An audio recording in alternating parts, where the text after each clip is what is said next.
नमस्कारम दोस्तों।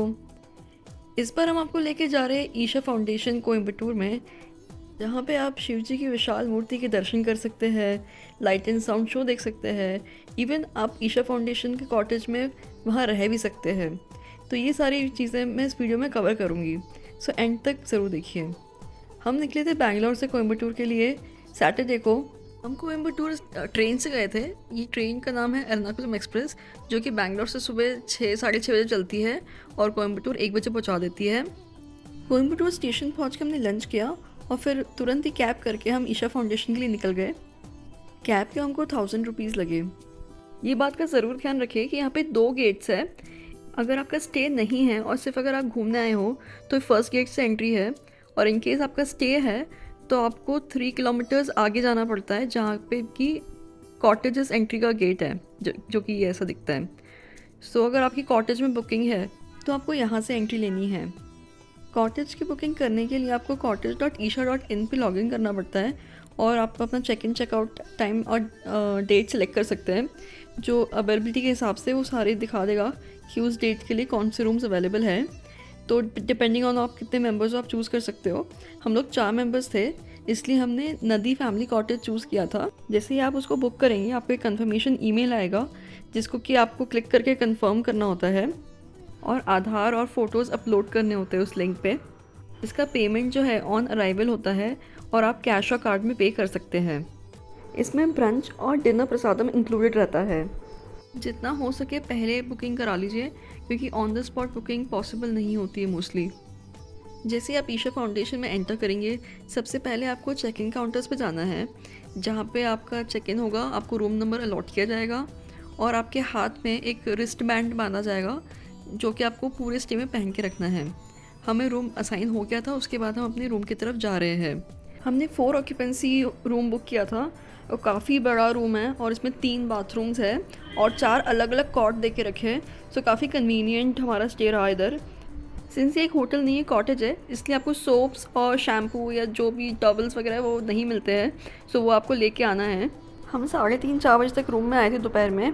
थोड़ा फ्रेशन होके हम आदियोगी के दिव्य दर्शन के लिए निकल गए।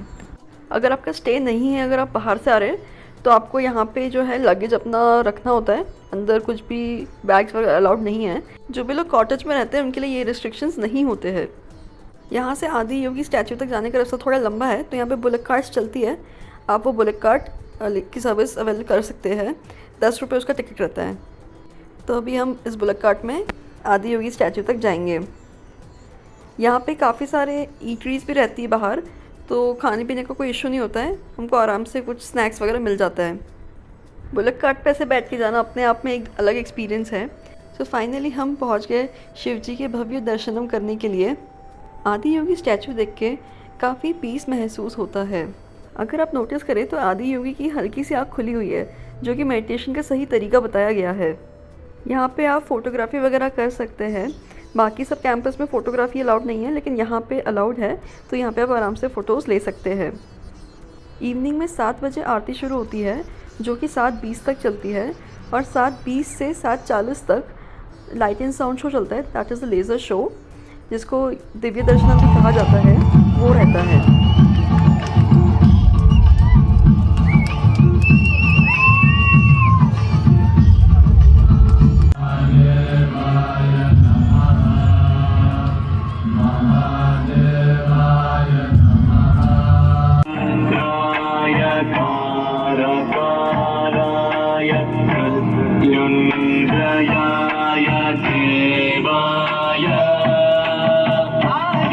अगर आप प्रसादम ग्रहण करना चाहते हैं तो 8-10 बजे लास्ट बैच होती है। आपको उस भिक्षा हॉल में 8-10 बजे पहुंचना होता है। प्रसादम के रूप में आपको 2 तरह के चावल दिए जाएंगे, सैलड, सब्ज़ी और एक करी रहता है, एक फ्रूट रहता है। सो काफ़ी फुलफिलिंग एक डिनर आपका हो जाता है प्रसादम से। डिनर ख़त्म करके हम 9:30 बजे अपने रूम पे आ गए। नेक्स्ट डे मॉर्निंग सुबह 6:30 बजे हम निकल गए सूर्यकुंज और चंद्रकुंज के में डुबकी लगाने के लिए और ध्यानलिंगम और लिंग भैरवी के दर्शन के लिए। ध्यानलिंग और लिंग भैरवी में फ़ोटोग्राफी अलाउड नहीं है, इसलिए कुछ फ़ोटोज़ मैंने इंटरनेट से निकाली है, just to give you an idea. जब वहाँ आप जाएंगे तो आपको एक अल्टीमेट पीस महसूस होगा। काफ़ी शांति रहती है और काफ़ी काम महसूस होता है। आप चंद्रकुंज और सूर्यकुंड में डुबकी भी लगा सकते हैं। यहाँ दर्शन करने के बाद हम थोड़ा कैंपस एक्सप्लोर करने के लिए निकल गए, और जो ब्रंच रहता है वो 9:50 में मिलता है, तो उस टाइम तक हमारे पास काफ़ी टाइम था, तो हम कैंपस एक्सप्लोर कर रहे थे। और यहाँ पे 2 शॉप्स भी हैं, वहाँ पे भी आप देख सकते हैं क्या क्या अवेलेबल है। यहाँ पे एक कैंटीन भी है जो कि 8:30 बजे खुलता है, तो अगर आपको चाय वगैरह पीनी है तो आप वहाँ पे पी सकते हो, कुछ नाश्ता भी कर सकते हो बिफोर ब्रंच। यहाँ पे 2 शॉप्स है। एक शॉप हमको थोड़ी हायर साइड पे लगी, जहाँ पे सिर्फ क्लोथिंग आइटम्स मिल रही थी, तो वो थोड़ा हमको हायर साइड पे लगा। जो दूसरा शॉप है वहाँ पे फिर भी थोड़ी रिजनेबल आइटम्स हैं, आप परचेज़ कर सकते हो। यहाँ पे सूती कपड़े, टी-शर्ट्स और अगरबत्ती ये सब चीज़ें मिल रही थी, और ऑर्गेनिक सोप, शैम्पू ये सब मिल रहा था। यहाँ से हम ब्रंच करने चले गए भिक्षा हॉल में। काफ़ी फुलफिलिंग ब्रंच होता है, राइस, दाल, सैलड, फ्रूट, तो काफ़ी सिंपल और न्यूट्रिशियस फूड होता है। सो यहाँ पे ब्रंच करके हम चेकआउट कर दिए 11 बजे। कैब की सर्विस ईशा फाउंडेशन प्रोवाइड करती है, सेम रेट है 1000 रुपीज़, तो आप वो भी अवेल कर सकते हैं।